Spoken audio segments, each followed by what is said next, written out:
Hey everybody, welcome back. Red Desk Studios, episode number 2. I think today what we're going to do is we're going to talk about the workflow that we have within Logic Pro X. We're going to be talking about creating a song. I'm going to break it up though into like 3 or 4 different parts. In this video right now, we're going to be talking about the chorus. Right, we're going to make it from scratch. I've got kind of a riff in mind that I think should be pretty solid. I don't want to call out any bands or anything like that. If you guys want to mention like what bands it sounds like, go ahead and do that in the comments below. Also, don't forget, like and subscribe, smash that stuff, so that you can always be updated with the new content and everything that we have.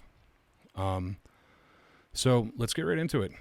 In order for you to obtain a similar sound, if you will, to what I have going on, there's a few key kind of requirements.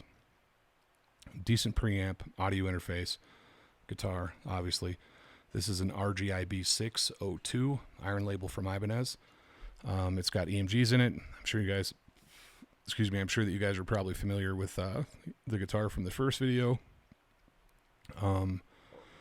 It's got EMG 60s in the neck, and it's got EMG 81s in the bridge, right? So nothing too fancy, pretty common metal guitar, if you will. But I'm actually, I don't want to get into the guitar too much, but I absolutely love this piece, man. She's brilliant. I don't know why. I don't know what it is, but I fell in love with it. Got it. I've had it for like 3 or 4 years now, and no complaints. Anyway, so another thing that you guys are going to need is a either bias effects, bias amp, somewhere around there similar. If you don't have bias amp, I mean, hopefully you have both, but if you don't have bias amp and you only have bias effects, what you can do, if you have a licensed copy, which obviously you do, you can go to the TownCloud, good Lord, you can go to the Tone Cloud, apologies, and you can actually download the tone that I'm using today. I actually just uploaded it right before the video. I was kind of screwing around with some settings and whatever with bias amp first, and then as you guys know, if you have both applications, right, then you can take whatever you make in bias amp and you can bring it over into bias effects and then mess with it however you want. So in this instance of the video today, what we're going to be doing is playing with bias effects. Okay. I've got bias effects loaded, as you can see in my channel. I've got EzDrummer loaded. So if you don't have EzDrummer, you could use Superior Drummer, you can use Addictive Drums, whatever. I mean, it's all the same junk really at the end of the day, right? From a song creating perspective. So let's just get right into it, right? So I always, for me personally, and this is just a personal preference up here, if you notice, I've got a 16 bar loop. I'm actually going to bring this out by 2 bars because I think I have this weird idea where I'm going to let the last note kind of ring out for a couple bars, or maybe 1 or whatever. But I always start off on the 2nd bar, right? And that gives me room because, like, if you actually listen to a CD or whatever, sometimes there's a little bit of space in between the songs. And I always, just again, personal preference, like to always start on bar 2. Okay, that gives my click, my 1 measure click, some time to kind of kick in, and whatever. So I was kind of thinking something like this. Now, when I click over here on audio 1, this is going to be my left. Actually, let me rename that really quick. Hold on.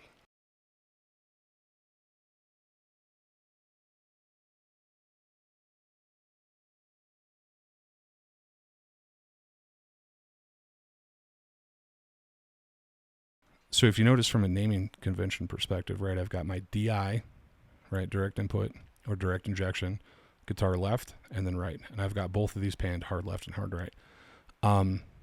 Total must, in my opinion. People have been doing this for years, and if it's not broke, don't fix it, right? So definitely, if you're dual tracking or quad tracking, whatever, definitely hard pan left, hard pan right, both guitar channels.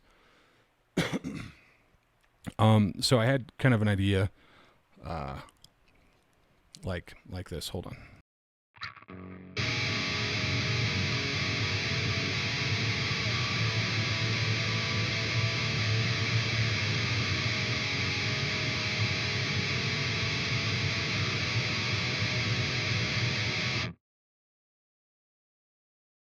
Here we go, talking into a mic that's not activated. Something like that, right? So Let's make sure we have our click enabled over here. I'm just going with the default 120 because I think the idea that I have is relatively within the 120-ish range. So let's do it.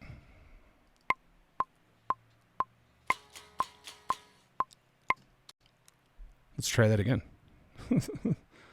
Hold on one second. Hold on.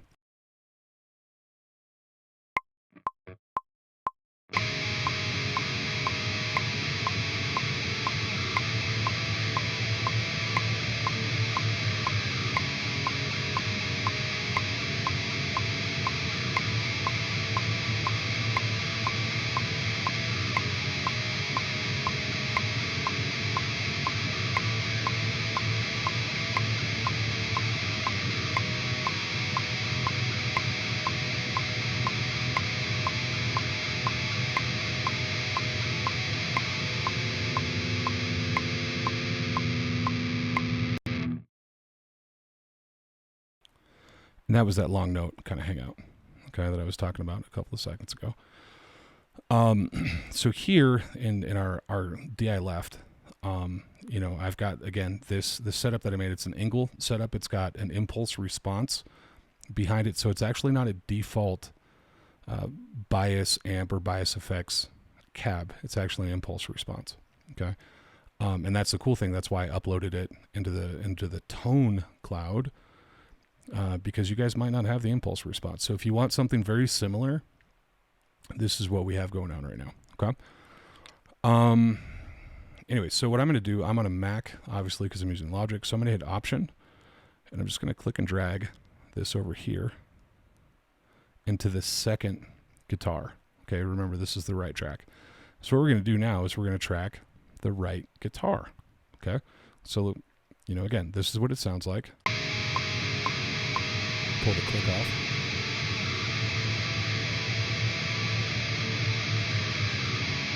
Okay. And now what we're going to do is we're going to record the second guitar track, right? So this is double tracking your guitars, right? I'm sure you guys have probably heard about that. If not, go check it out, right? What's double tracking? Well, I guess you really don't have to go check it out because you're going to see actually real time what it is here. So here we go. Let's do this.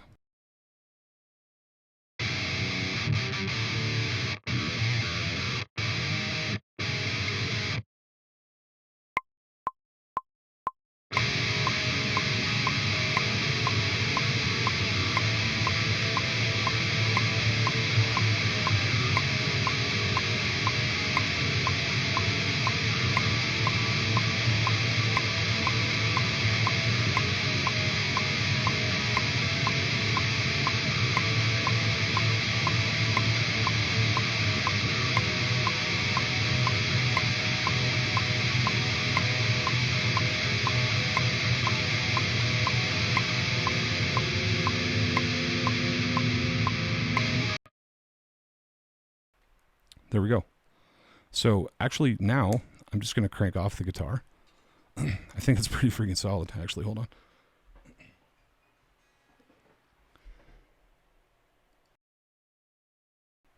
So I think that's solid enough to actually try to play with, right? And see if we can get some drums in there. So again, I've got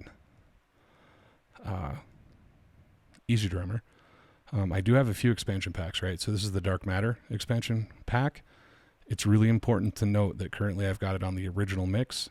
And then also, if you guys didn't know this handy dandy little trick, usually these EZX extension packs, they usually come with more than one kit.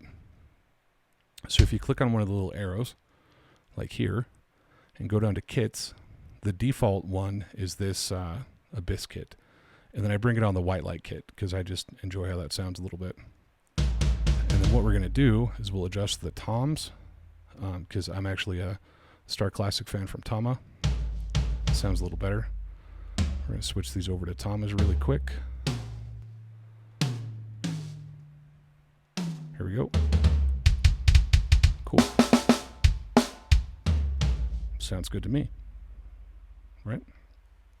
Anyways, so I'm going to pull this back off to the side of my other secondary kind of monitor, if you will.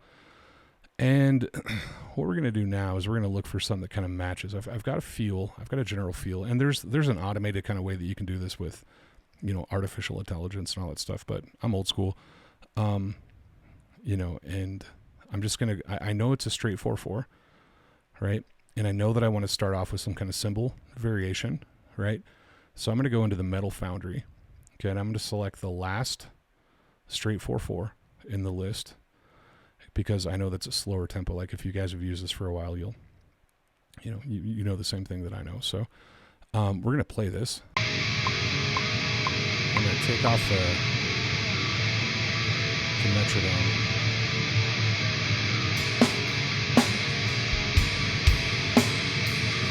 It's interesting.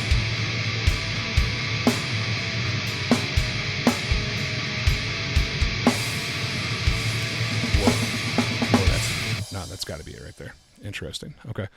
So what we're going to do is we're going to pull the audio clip just into the bottom scroll bar, right? So you just yank it down, pull it down here, and then when you're done, right, you just drag it back over into the DAW, right? But we're not going to do that right now because we're not done. I think I want the first 8 bars to not have any drums. I don't know why, but I'm just feeling something kind of like this. Hold on, check this out. And I think also, you guys are going to kill me, but I think I don't want right guitar in the first 8 bars. Let's see what this sounds like.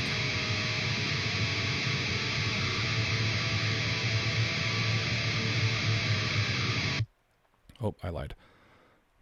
Let's pull that back because I think this could be interesting. Hold on.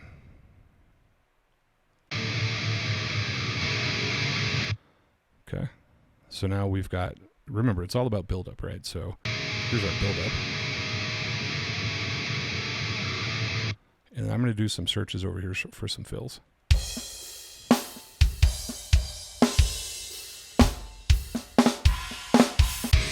That could be interesting. So I'll show you what I'm doing over here. I'm just going through the fill variations, right? Hit play. And this is just a complete experiment. So we're going to pull this over.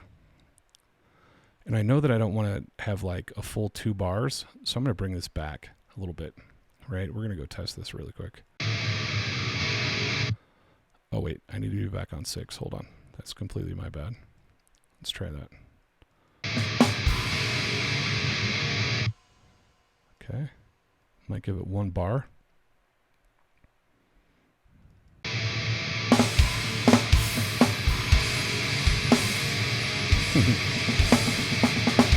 Yo, no, seriously, that's awesome stuff right there, in my humble opinion.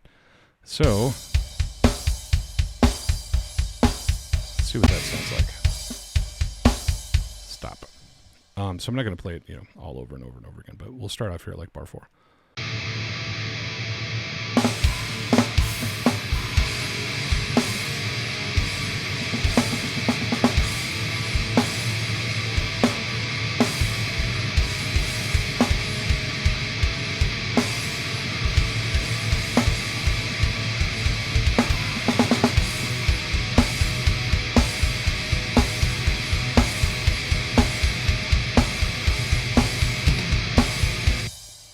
Okay, so that cuts off at 18, so we're going to pull this one back to 18.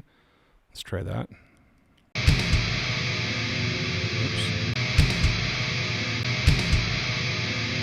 So it sounds like there's an extra hit on 18, so let's see. We'll go like this. We'll just pull in that. We're actually going to shrink it down. Zoom in. Magic mouse is all magic-y. All right, and we're going to try this. Go back out to 18.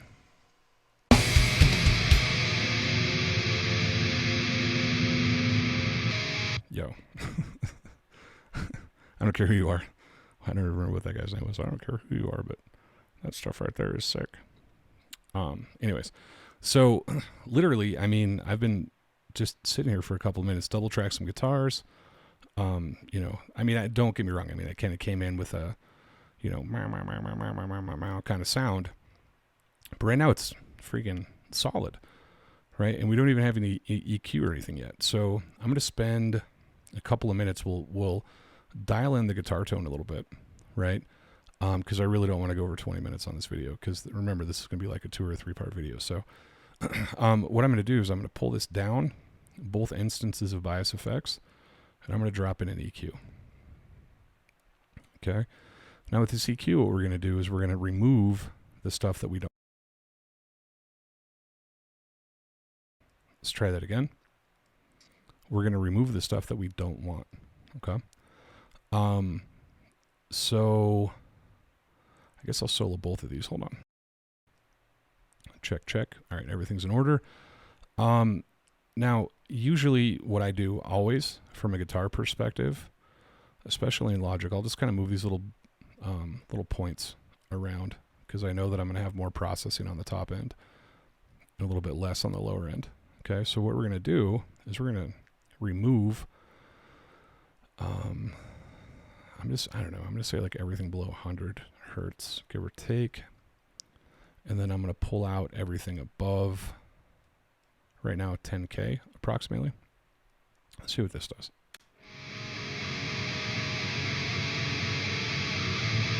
Let's do AB. It's off. On. And off. It just kind of tightens up the low end a little bit.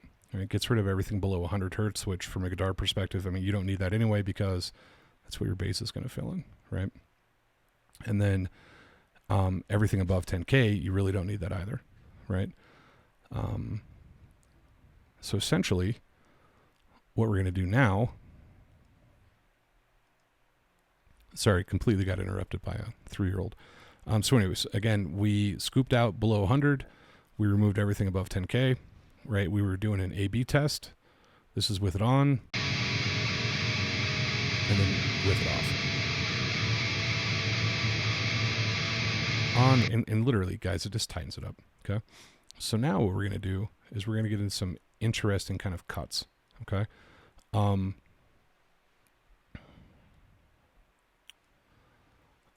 know if you guys have seen this trick before, but let's do this.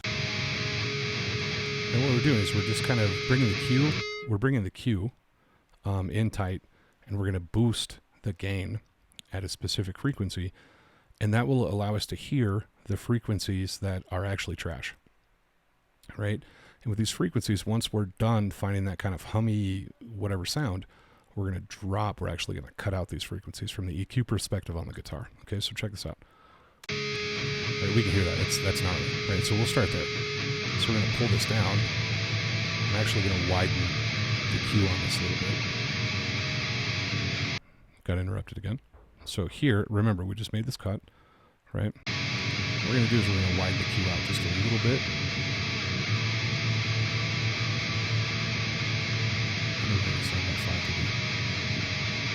Now, this is completely dependent on your pickups and your guitar and your amp configuration. And we're just going to basically slide. Notice how I'm just sliding this, right?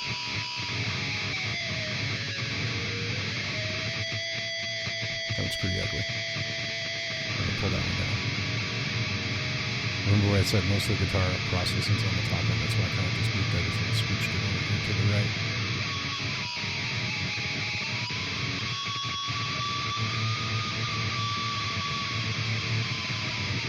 Getting close.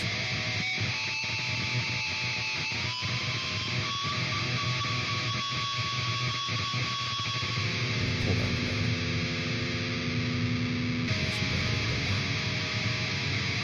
Got one more.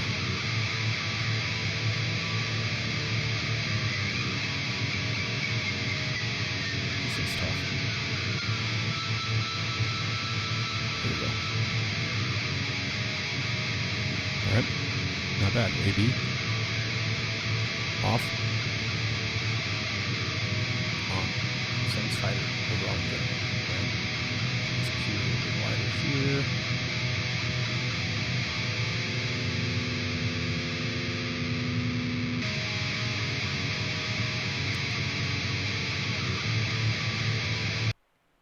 So, like we talked about before, we're good to go after the A/B, right? This tightens it up, removes some frequencies that are pretty ugly, right? And what we're going to do now is basically just copy the EQ over. All right, so again, Option click, drag. Okay, let's listen to it now with both guitars. Let's see how it sounds.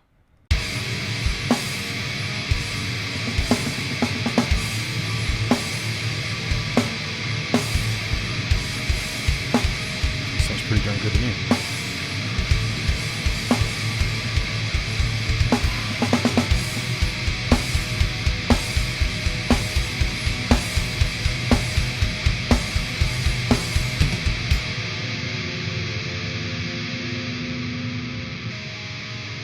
Dig it. Let's just add one more. I'm going to add a little tiny bit of gain around like 1300 hertz approximately.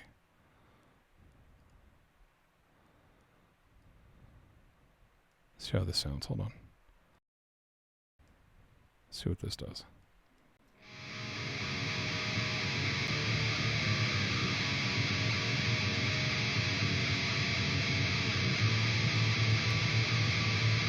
I dig it. It's super subtle, but it's subtle enough for me to marry it. See what this does.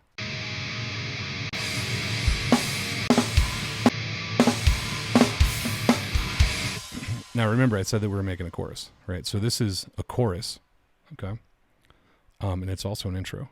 So what we're going to do is, only for the purposes of this video, right? We're going to pretend like we actually started recording the chorus, right? So we're going to option click drag. I'm going to bring this out here to like, I don't know, 45, for example. Okay. And we're going to pretend that this is where we started. And now remember, from a tracking perspective, it's okay to like copy and paste, but hopefully before, like you're going to re-record these parts over here, obviously. So in EzDrummer, what we're going to do is we're going to take everything except for these hits right here, the fill. And again, option, drag out to 45. Right, so this is in theory where we would have started. And then we'll go back over here and bring this back down to 6. Right, so that we still have the initial intro. Right. There you go. Super simple, super easy. 2 EQs, bias effects, right? Again, don't forget to go out to the tone cloud. In bias effects, you can do that literally just by hitting the cloud option. Hit that and then go search for Angle E304 with a little dash. And if everything's working fine, you guys should be able to have the same setup as me, right? So let me know, if you guys have any questions down in the comments. Again, don't forget to like, subscribe, all that good jazz.